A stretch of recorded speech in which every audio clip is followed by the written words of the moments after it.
Tahukah Anda, bangsa Indonesia memiliki keberagaman bahasa daerah yang sangat kaya. Ada 718 bahasa daerah dan 13 bahasa daerahnya memiliki aksara tradisionalnya. Dengan semangat Sumpah Pemuda, kita kemudian mengukuhkan diri bahasa Indonesia sebagai bahasa pemersatu.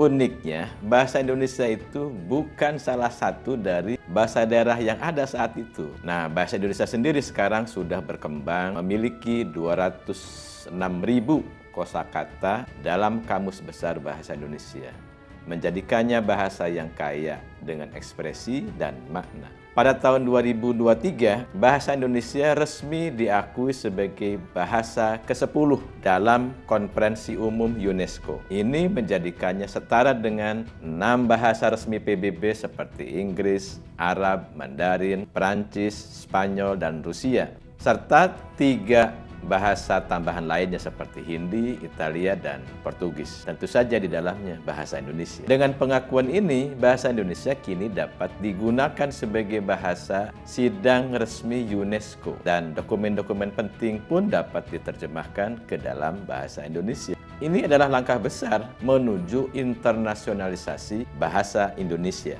Di balik capaian ini ada sosok penting, namanya Profesor Endang Aminuddin Aziz, yang saat itu Kepala Badan Pengembangan dan Pembinaan Bahasa, mendorong pengakuan global terhadap bahasa Indonesia.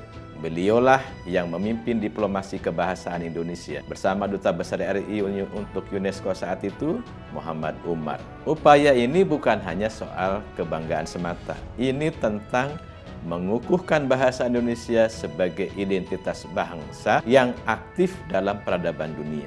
Saat ini, bahasa Indonesia diajarkan lebih dari 50 negara, dari Australia hingga Belanda, dengan penutur lebih dari 275 juta jiwa dan struktur yang mudah dipelajari. Bahasa Indonesia punya potensi kuat sebagai bahasa internasional masa depan.